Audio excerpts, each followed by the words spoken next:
सनातन के रखवाले हम भारत के लोग।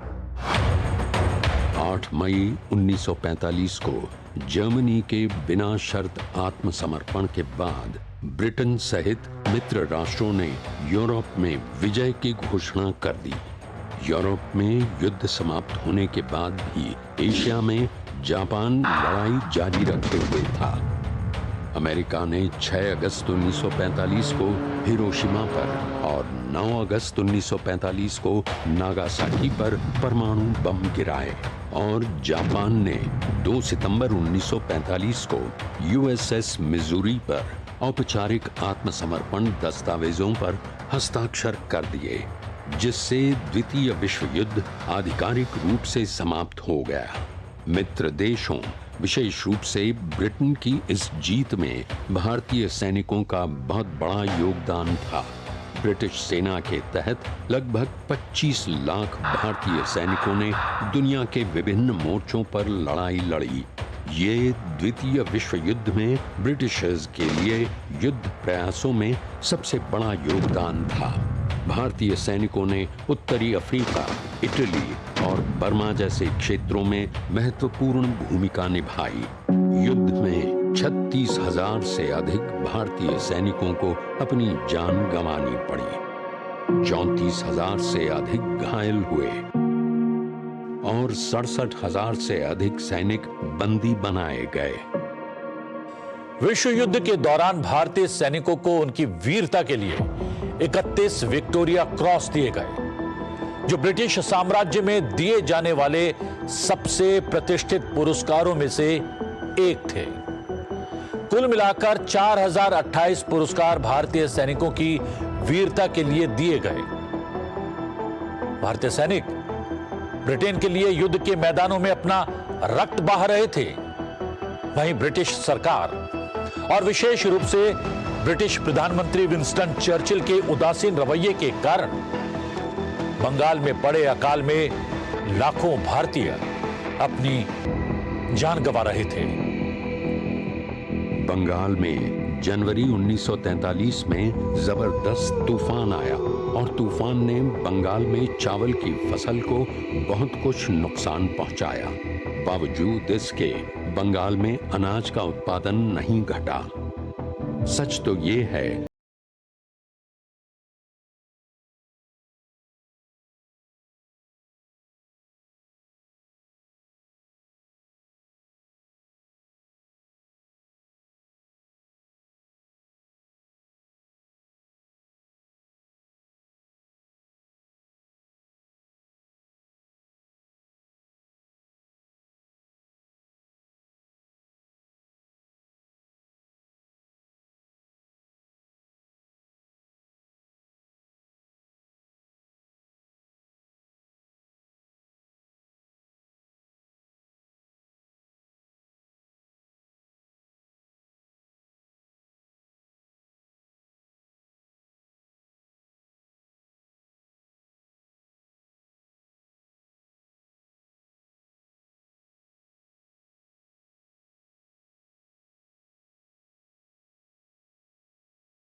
विंस्टन चर्चिल के पृष्ठभूमि को हमें समझना होगा, क्योंकि विंस्टन चर्चिल वस्तुतः सेना के व्यक्ति थे और आप देखेंगे कि उनकी पूरी पृष्ठभूमि क्या है। विंस्टन चर्चिल बोअर युद्ध में भी थे, कहीं ना कहीं उनका इन्वॉल्वमेंट था।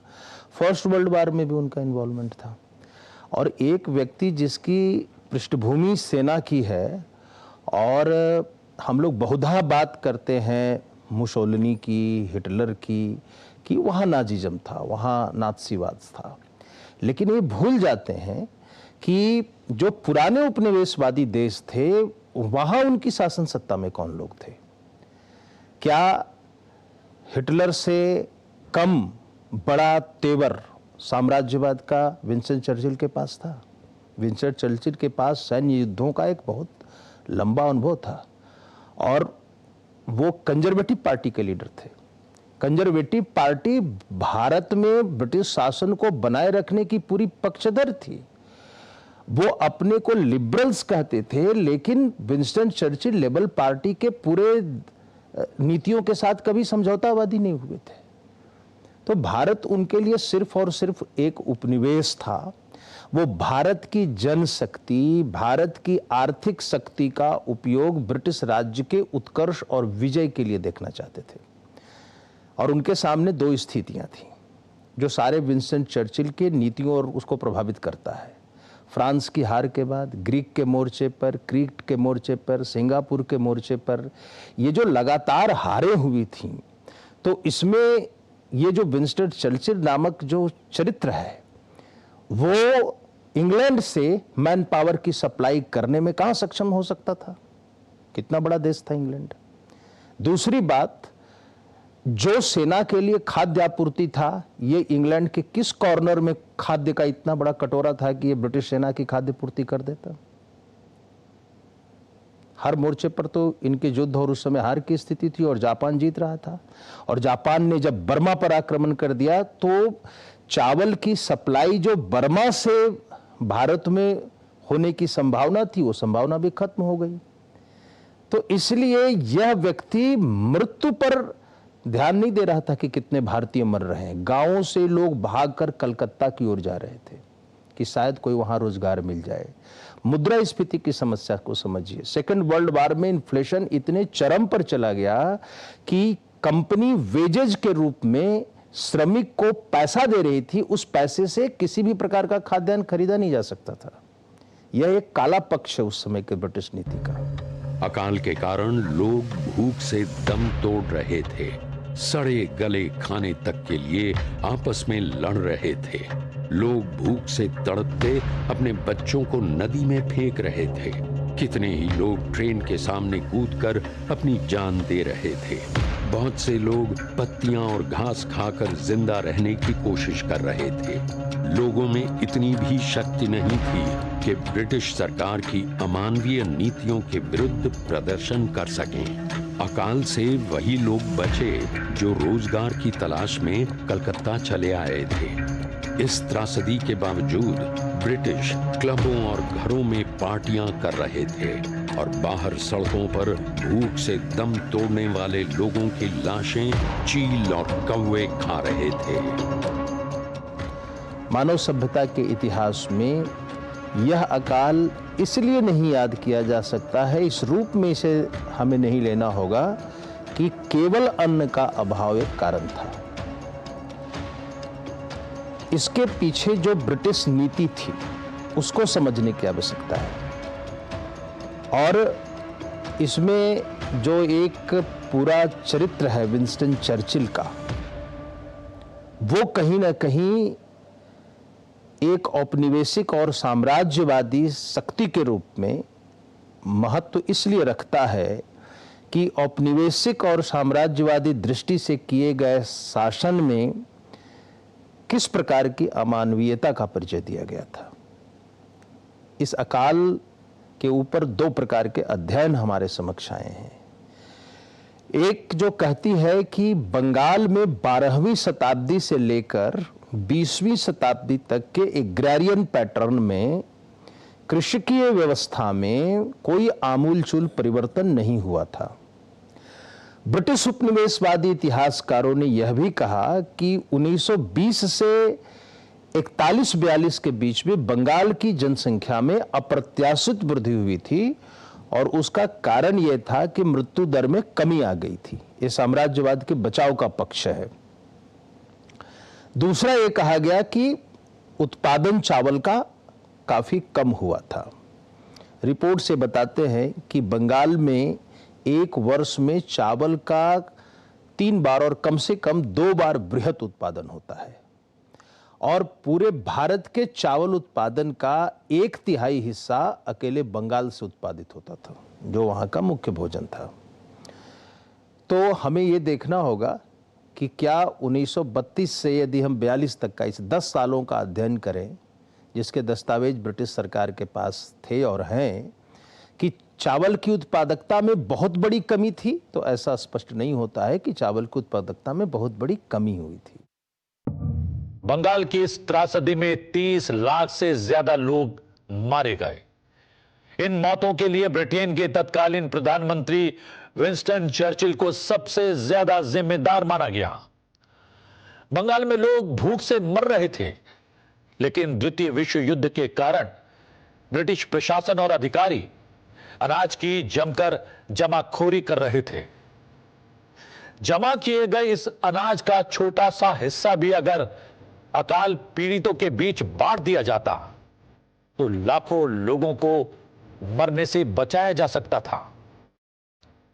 लेकिन विंस्टन चर्चिल जमा किए गए अनाज में से तो लोगों को क्या अनाज बांटते, उन्होंने तो अमेरिका और कनाडा से अनाज के रूप में आने वाली मानवीय सहायता तक को रोक दिया।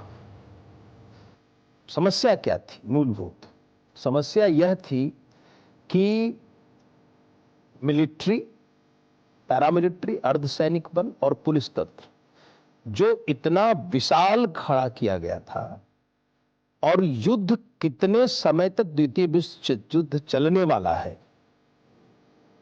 ये तय नहीं था। तो सरकार ने खुद से जमाखोरी शुरू किया और सरकार ने एक प्रायोरिटाइज डिस्ट्रीब्यूशन सिस्टम को लाया। जो इस बंगाल के अकाल का मूल तथ्य छुपा हुआ है कि सबसे पहले जो सेना में लोग लड़ रहे हैं उनकी खाद्य आपूर्ति के लिए के नाम पर आपने चावल का, खाद्यान्न का संग्रहण कर लिया। ये भी अपने प्रकार की का एक जो था गवर्नमेंट के द्वारा किया गया होर्डिंग था जो खाद्यान्न का अभाव पैदा कर रहा था मार्केट में। दूसरा प्रायोरिटाइज डिस्ट्रीब्यूशन सिस्टम में उन्होंने कहा कि हम पैरामिलिट्री और शासन के जो प्रिविलेज्ड लोग हैं इनके लिए खाद्यान्न सुरक्षित रखेंगे। तो इसका सीधा प्रभाव जो था उस उत्पादक वर्ग पर पड़ने जा रहा था, जो छोटा किसान था, जो श्रमिक था। और यदि हम इसका एक वैज्ञानिक अध्ययन देखेंगे तो बंगाल की जनसंख्या जो प्रभावित हुई है वो वही जनसंख्या प्रभावित हुई है जो रैयतदार थी। चित्त प्रसाद भट्टाचार्य नाम के एक बंगाली कलाकार और पत्रकार ने गांव-गांव जाकर आपदा पर रिपोर्टिंग की। उन्होंने अपनी रिपोर्टिंग की एक पत्रिका बनाई जिसका नाम उन्होंने हंग्री बंगाल रखा। उन्होंने 1943 के बंगाल के अकाल के दौरान भीषण गरीबी की छवियों को चित्रित किया। इन रिपोर्टों में उन्होंने स्थिति की भयावहता को दिखाने के लिए स्केचों का इस्तेमाल किया, लेकिन ब्रिटिश सरकार ने उनकी किताब की लगभग 5000 प्रतियों को नष्ट कर दिया। असंवेदनशील ब्रिटिश सरकार ने सूखे की रिपोर्टिंग पर पूरी तरह पाबंदी लगा दी। क्लब हाउस की पार्टीज बंद नहीं होती है, आर्मी ऑफिसर्स के पार्टियां बंद नहीं होती है, सैनिक अधिकारियों और उनके पत्नियों की पार्टियां बंद नहीं होती हैं, लेकिन जो ग्रामीण क्षेत्र की स्थिति थी कि ह्यूमन जो बॉडी था, जो लाशें थी, इनको जलाने के लिए लोग नहीं थे। जंगली सियार, कुत्ते और चील के हवाले एक 2-4 मानव शरीर नहीं थे। गांव के गांव, नगर के नगर, कस्बे के कस्बे इससे आप्त थे। और ऐसी जो स्थिति पैदा हुई थी इसका समाचार में उद्घाटन हो, संप्रेषित हो। हालांकि इसकी वैश्विक निंदा भी हुई है इस घटना की कि भारत में, बंगाल में दुर्भिक्ष में इतने लोग मरे, लेकिन इसको समाचार पत्रों में जाने से और जन असंतोष फैल सकता है, इस दृष्टिकोण से इसको रोक भी दिया गया था। प्रश्न ये उठता है, जब बंगाल में लाखों लोग भूख से मर रहे थे तो भारत के अलग अलग हिस्सों में रहने वाले लोग क्या कर रहे थे, विशेष रूप से गांधी जी। तो हम आपको बता दें कि गांधी जी भारत छोड़ो आंदोलन के कारण उस समय नजरबंद थे और जेल में ही महात्मा गांधी ने 21 दिन का अनशन रखा था। लेकिन महात्मा गांधी जी का यह अनशन बंगाल में अकाल के कारण मर रहे लोगों के लिए नहीं रखा गया था। भारत छोड़ो आंदोलन के कारण गांधी जी को 9 अगस्त 1942 को गिरफ्तार कर लिया गया था। गिरफ्तारी के बाद उन्हें आगा खान पैलेस में नजरबंद कर दिया गया। गांधी जी की पत्नी कस्तूरबा गांधी और गांधी जी के सहयोगी और सलाहकार महादेव भाई देसाई भी आगा खान पैलेस में नजरबंद थे और महादेव भाई देसाई और कस्तूरबा गांधी की इस पैलेस में ही नजरबंदी के दौरान मृत्यु हो गई। खुद गांधी जी नजरबंदी के दौरान बीमार पड़ गए। उनकी बीमारी का कारण जीवन संगिनी और सहयोगी की मृत्यु थी या फिर जेल में किया गया उनका 21 दिन का अनशन था, इस बात को लेकर स्पष्टता नहीं है। हाँ, इतनी स्पष्टता अवश्य है कि जेल में उनके द्वारा किया गया 21 दिन का अनशन बंगाल में आए अकाल और उस अकाल के कारण मारे गए लाखों लोगों के कारण नहीं किया था, बल्कि अंग्रेजों द्वारा की गई अपनी नजरबंदी के कारण किया था। 6 मई 1944 को खराब स्वास्थ्य के कारण गांधी जी को रिहा कर दिया गया। 1942 में जब भारत छोड़ो आंदोलन शुरू हुआ तो दो बातें बिल्कुल स्पष्ट हो गई। सबसे पहली बात थी कि प्रायोगिक तौर पे और सैद्धांतिक तौर पे तो लगता है कि ये कांग्रेस आंदोलन की सूत्रधार थे। सच ये नहीं।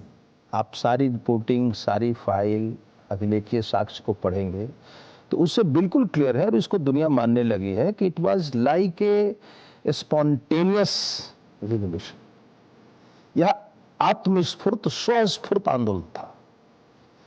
बड़े नेता जो कांग्रेस के थे वो तो जेल में चले गए, लेकिन जनता सड़क पर थी। आप जनता की बड़ी संख्या में गिरफ्तारी देखी, उनका पार्टी से एसोसिएशन देखिए। पार्टी से एसोसिएशन कहीं कार्य नहीं कर रहा था।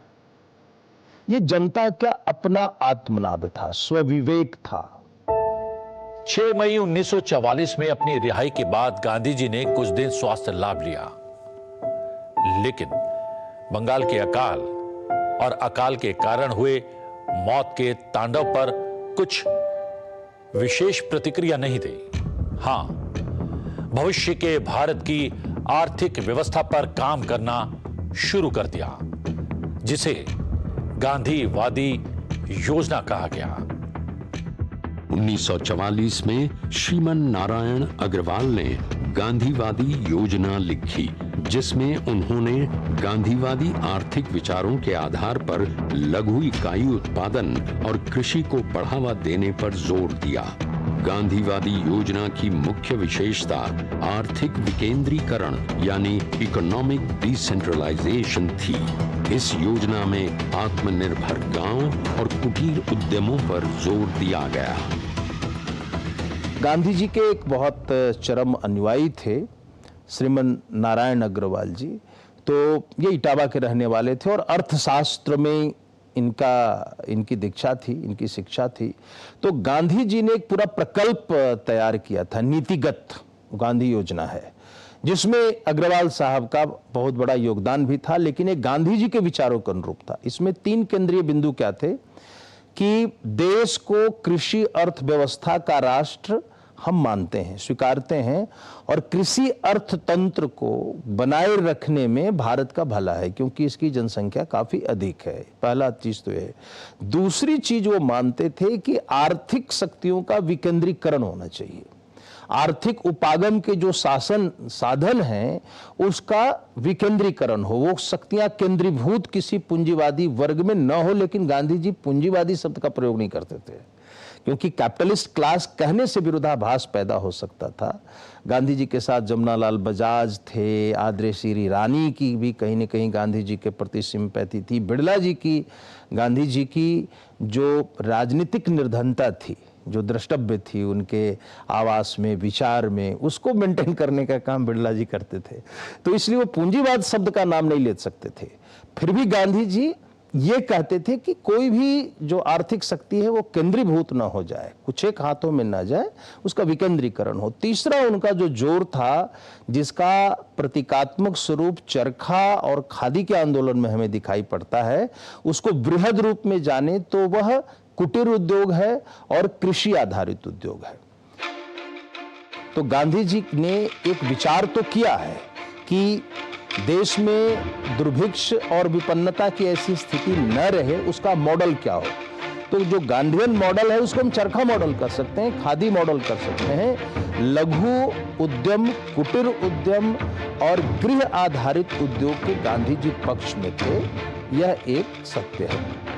गांधीवादी योजना के बिंदुओं को देखकर ऐसा लगता है जैसे गांधी जी को भारत के स्वतंत्र होने का आभास होने लगा था।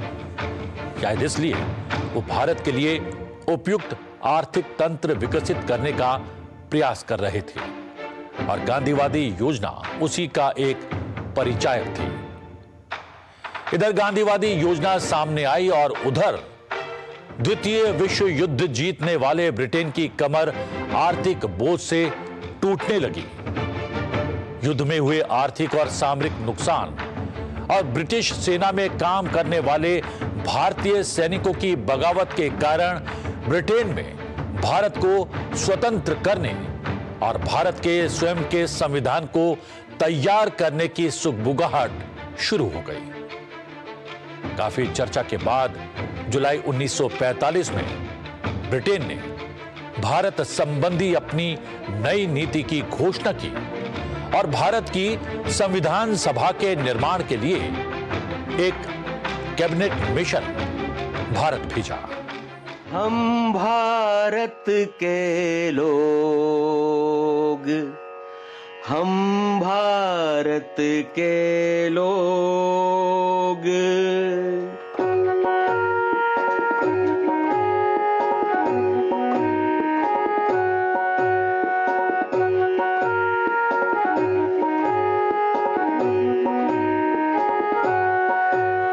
हम भारत के लोग, हम भारत के लोग, हम भारत के लोग, हम भारत के लोग, संविधान से चलने वाले हम भारत के लोग, सत्य सनातन के रखवाले हम भारत के लोग, हम भारत के लोग, हम भारत के लोग।